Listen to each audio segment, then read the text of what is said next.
자, 오늘 본문의 말씀으로 이렇게 돌아오겠습니다.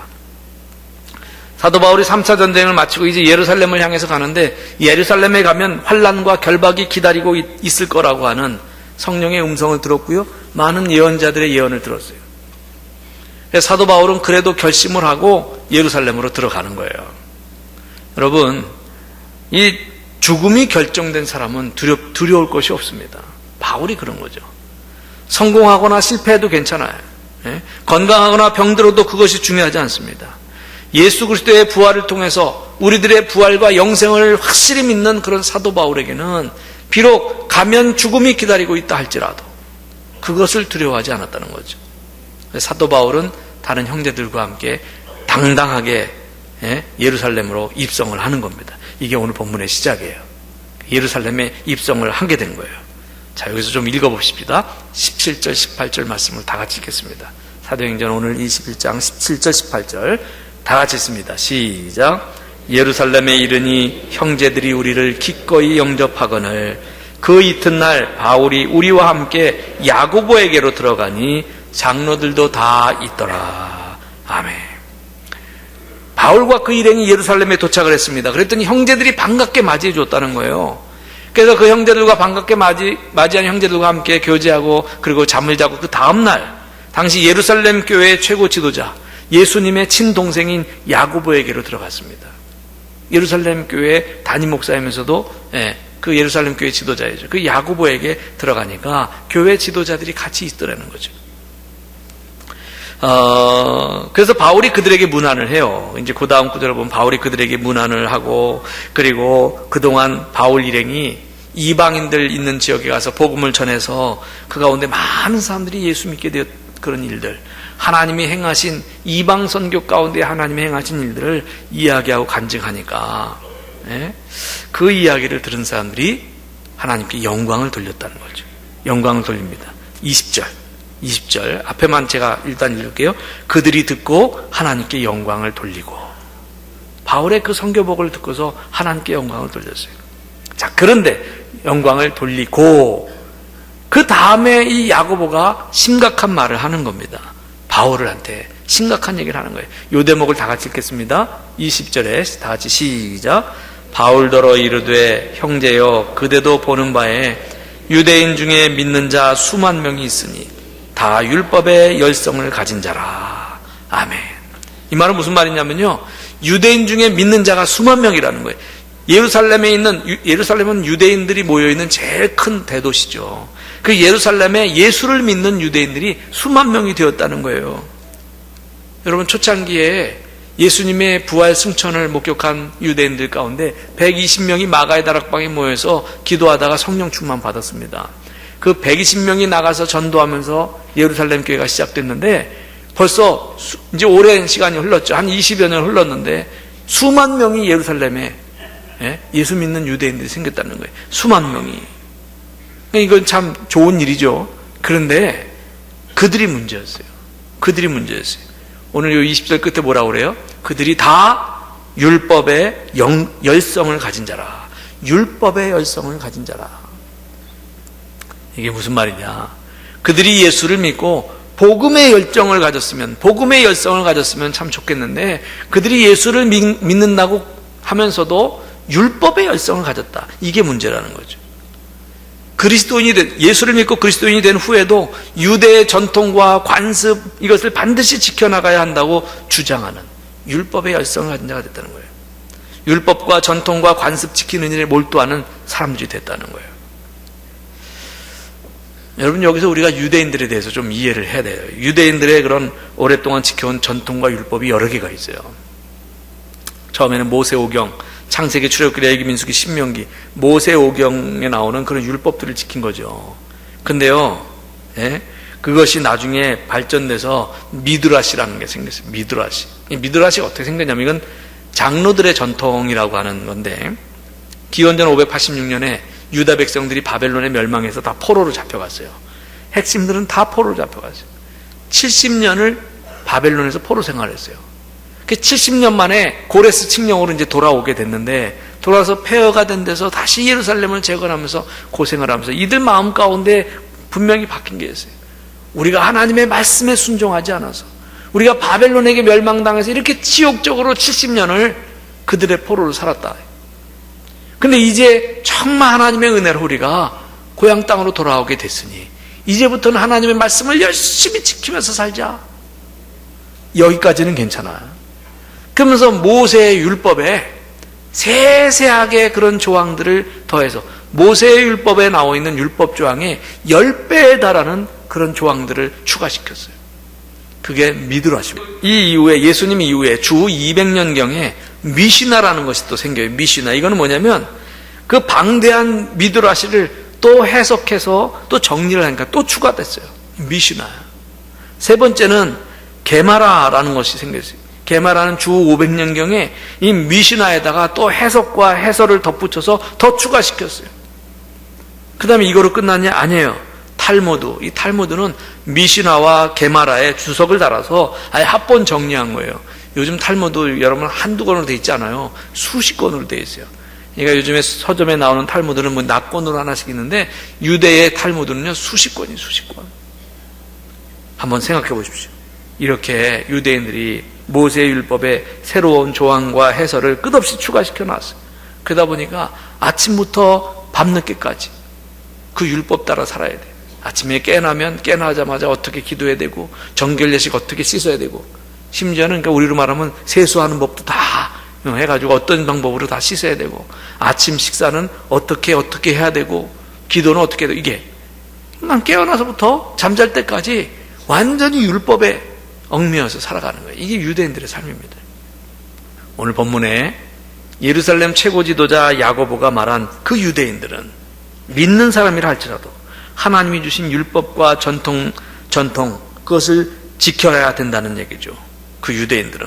그러다 보니까 율법 속에 담겨져 있는 하나님 아버지의 그 심정과 그 뜻보다는 율법의 그 조항들, 형식, 관습, 의식에만 얽매여 있는 거예요. 이러한 의식을 갖고 있는 유대인들이 바울에 대한 소문을 들었어요. 근데 그 소문이 왜곡돼서 악의적인 소문으로 들었다는 거죠. 이게 오늘 성경에 나와요. 21절 다 봅니다. 그 유대인들이 어떤 소문을 들었는지 다 같이 읽겠습니다. 시작. 네가 이방에 있는 모든 유대인을 가르치되 모세를 배반하고 아들들에게 할례를 행하지 말고 또 관습을 지키지 말라 한다함을 그들이 들었도다. 아멘. 그들이 누구예요? 유대인 그리스도인들이 바울에 대해서 그렇게 들었다는 거죠. 이게 사실은 부풀려져 가지고 왜곡된 소문일 뿐이었습니다. 그들이 들은 내용이 뭐예요? 모세를 배반했다. 바울이 모세를 배반했다라고 했는데, 바울이 모세의 율법이 아닌 믿음으로 의롭게 된다고 가르친 것은 사실이에요. 모세의 율법보다 예수 그리스도를 믿음으로 의롭게 된다는 걸 가르쳤어요. 이건 사실입니다. 그러나 예수님이 율법을 폐하러 온 것이 아니고 그 율법을 완성하러 오셨다는 것을 바울은 알고 있었어요. 마태복음 5장 17절 그렇게 예수님 말씀하신 거 다 알고 있었어요. 그래서 율법을 배반하라고 가르친 적이 없어요. 바울은 율법의 폐지를 말하지 않았습니다. 율법보다는 믿음으로 의롭게 된다는 것을 강조했을 뿐이지. 그 다음에 할례를 행하지 말고 할례를 행하지 말라고 그렇게 얘기했다고 소문이 났는데, 이방인에게 믿음으로 구원받음을 선포하면서도 그 이방인들에게 일일이 할례 받으라고 그렇게 얘기하지는 않았던 거죠. 다만 유대인을 위해서는 디모데 같은 제자는 할례 받게 했어요. 그것이 사도행전 16장 3절에 나와요. 디모데에게는 할례 받게 했어요. 그러니까 율법을 폐지하는 주장이 아닌 거예요. 할례 받게 하고. 그 다음에 또 뭐예요? 관습을 지키지 말라. 이 관습은 장로들의 전통 미드라시를 얘기하는데, 이 관습을 지키지 말라라고 이렇게 말했다고 하는데, 사도 바울은 3차 전도여행을 위해서 하나님께 나시린의 서원을 합니다. 사도행전 18장 18절에 보면, 그래서 사도 바울은 자신의 머리를 깎아요. 나시린의 서원을 하면서. 그러니까 유대인의 관습을 지킨 거예요. 관습을 지켜온 거예요. 그러니까 결국 유대인 그리스도인들이 들었다고 하는 바울에 대한 소문은 전부 헛소문이고요, 거짓된 소문이었던 거죠. 그런데 야고보가 심각하게 말하는 거죠. 그들이 그렇게 알고 있으니 이거 어찌 알고. 22절 다 같이 읽을게요. 시작. 그러면 어찌 알고 그들이 필연 그대가 온 것을 들으리니. 아멘. 예수 믿는 유대인들이 거짓을 진실처럼 지금 믿고 있기에 가만히 있지를 않을 텐데 이거 어떻게 할까? 그 사람들이 당신 바울이 지금 이 예루살렘에 왔다는 것을 금방 다 알 텐데 바울에게 해를 끼칠 텐데 이거 어떻게 할까? 그러면서 이제 이 야고보가 바울에게 이 유대 기독교인들과 충돌을 피할 수 있는 중재안을 제시합니다. 이렇게 하라고, 바울 보고 이렇게 하라고 이야기를 해요. 요거 읽을게요. 23절 24절. 그 야고보가 제시한 그 안입니다. 다 같이 천천히 읽겠습니다. 시작. 우리가 말하는 이대로 하라. 서원한 네 사람이 우리에게 있으니 그들을 데리고 함께 결례를 행하고 그들을 위하여 비용을 내어 머리를 깎게 하라. 그러면 모든 사람이 그대에 대하여 들은 것이 사실이 아니고 그대도 율법을 지켜 행하는 줄로 알 것이라. 아멘. 이게 무슨 말이냐면 그 지금 예루살렘 교회에 나시린의 서원을 하기로 결심한 사람이 4사람이 있는데 이 사람들이 나시린의 서원을 하려면은 7일간의 정결 예식을 행하고 또 머리를 깎는 그런 의식을 행하게 되는데 여기를 위해서 또 그 예식에 들어가는 비용이 있어요. 또 이제 거기서 같이 있는 사람들 뭐 음식을 대접한다든가 그러겠죠.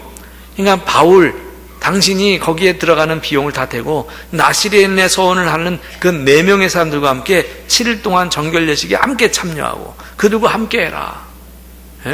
그래서 그들의 비용까지 다 대라. 그러면 바울이 율법대로 살아가고 있다는 것을 보여주는 거니까 그렇게 하라고 야고보가 지금 권면하는 겁니다.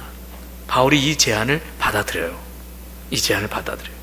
그래서 그대로 합니다. 그대로 행하는 장면이 이제 오늘 본문 끝에 26절 말씀이죠. 다 같이 읽을까요? 네. 다 같이 시작. 바울이 이 사람들을 데리고 이튿날 그들과 함께 결례를 행하고 성전에 들어가서 각 사람을 위하여 제사 드릴 때까지의 결례 기간이 만기된 것을 신고하니라. 아멘. 결국 야고보가 권면한 대로 바울이 그 유대인의 정결 예식에 다 참여하고 그들의 비용도 대면서 이걸 한다는 거죠. 왜 이렇게 해요? 예? 믿음으로만 구원을 얻을 수 있다고 외치는 그런 바울이 지금 이런 일을 왜 해요? 예? 그 야고보가 권면한 그렇다고 이게 뭐가 중요합니까? 야고보가 이렇게 얘기할 때 이거 야고보 사도 이거 중요하지 않습니다. 우리가 예수 잘 믿기만 하면 구원 얻는데 나 못하겠습니다. 나 죽어도 못해요. 이럴 수 있잖아요. 네? 근데 왜 그래요? 죽음이 두려워서? 그 유대인 그리스도인들이 와서 막 팰까봐? 그 대답을 사도 바울은 이미 고린도전서를 쓰면서 그 대답 가운데 하나 했어요. 고린도전서 9장 20절에 이렇게 기록되어 있습니다. 고린도전서 9장 20절을 같이 읽을게요. 좀 길어요. 다 같이 시작. 유대인들에게 내가 유대인과 같이 된 것은 유대인들을 얻고자 하며 율법 아래에 있는 자들에게는 내가 율법 아래에 있지 아니하나 율법 아래에 있는 자같이 된 것은 율법 아래에 있는 자들을 얻고자 하며. 아멘. 지금 율법 아래에 있는 유대인들 그들을 진정으로 얻고자 내가 율법 아래에 있진 않지만 그 율법 아래에 있는 사람들과 똑같이 내가 그런 거 하겠다.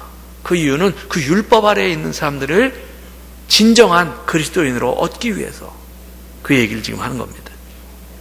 즉 그들의 진정한 구원을 위해서 내가 그들의 모습으로 다가가겠다라고 얘기를 한 거죠.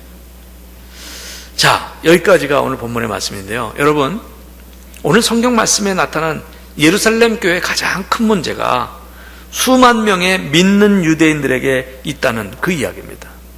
믿는 유대인들이 문제예요. 그들이 진정 복음을 받아들이고 그 복음으로 변화되었다면 교회에 큰 힘이 되었을 텐데, 그러나 진정으로 변화되지 않은, 근본적인 건 변화되지 않은 게 있었다는 거예요. 그러다 보니까 예루살렘 교회의 지도자들이 일반 믿지 않는 유대인들보다 믿는 유대인들이 더 부담스러워진 거예요. 무슨 말인지 아시겠습니까? 믿지 않는 유대인들보다 믿는 유대인들이 훨씬 더 부담스러워져요.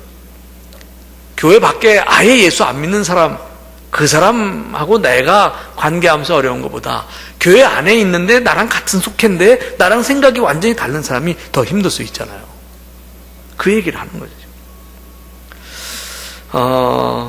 이런 이 같은 편인데 서로 관점이 달라서 더 위협적인 존재가 될 수 있다. 이게 초대 예루살렘 교회의 문제였습니다.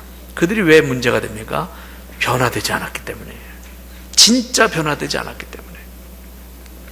여러분, 오늘 말씀에서 우리가 기억해야 될 것이 있습니다. 가장 큰 변화는 나의 변화입니다. 내 변화가 진짜 가장 큰 변화예요. 예수를 믿게 된 유대인들이 완전히 변화되지 않았기 때문에 초대교회의 골칫거리가 되었어요. 그래서 사건이 있을 때마다 예수 중심이 아닌 자꾸 율법 중심으로 말하는 거예요. 그러니까 초대교회 야고보라든지 그 교회 지도자들에게는 그게 어려웠겠죠. 이 예수님 중심으로 가야 되는데 계속 율법 중심으로 하니까. 이와 같이 믿는 유대인들이 양면성이 있었던 것이 그때 문제거리입니다. 이게 초대교회의 걸림돌이 되고 있었다는 거죠. 여러분, 사람들마다요 관습이 있고 이 관습에 따른 고정관념이 있어요. 다 살아온 환경이 다르고 또 경험한 것들이 다르기 때문에 다 각자의 그런 관습이 있고 고정관념이 있는데 때로는 이런 것들이 서로 힘들게 할 수 있어요. 공동체 안에서. 여러분, 산을 개간해서 농사를 질 때 산빛 아래 이 나무들을 다 잘라내고 풀들 다 치우고 그리고 돌들 큰 바위부터 돌멩이들 다 골라내고 땅을 갈아엎는데 그 땅을 갈아엎는데 그 땅 속에 있는 나무의 뿌리들, 잡목의 뿌리들까지 뽑아내야 농사를 제대로 지을 수 있어요.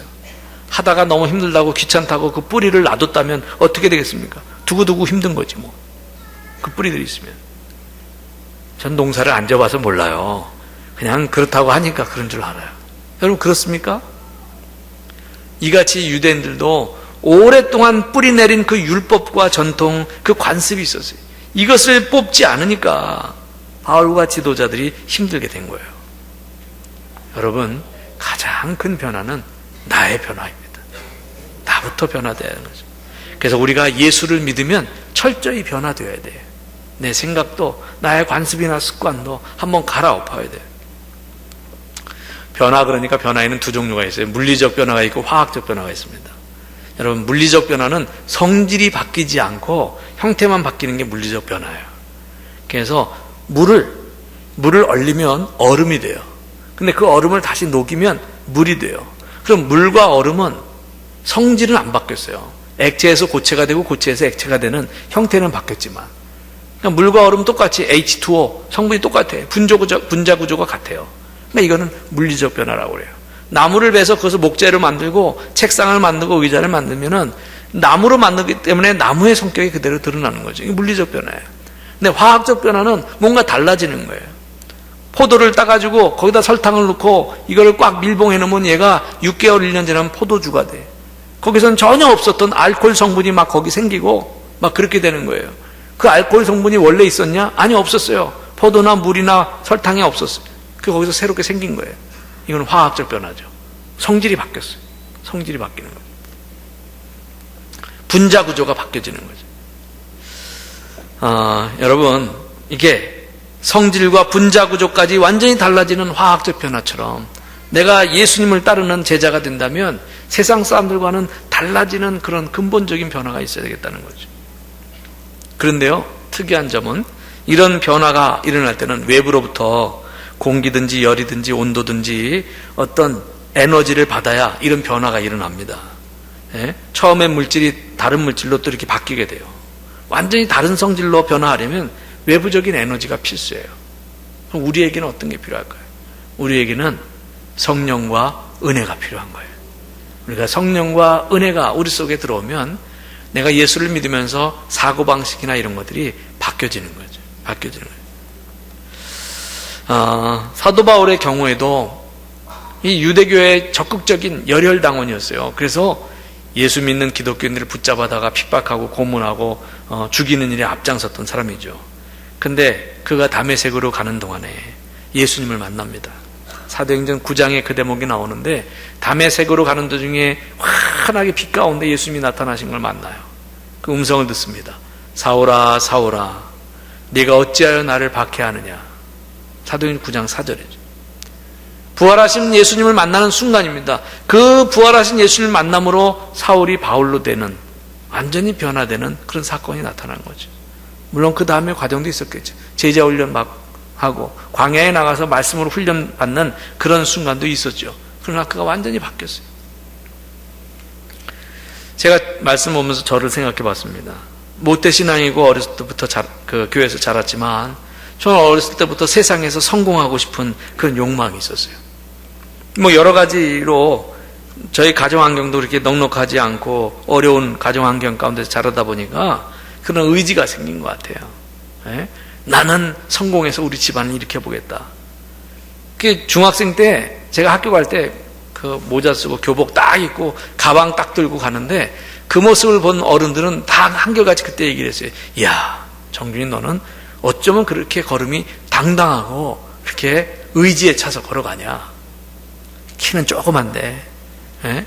그래서 막 차돌 같다 뭐 이런 얘기도 어른들이 했는데 그게 나는 성공해야지. 돈 많이 벌어서 내가 돈 많이 벌어서 우리 집안을 일으켜야지. 아마 이런 의지가 강했던 것 같아요.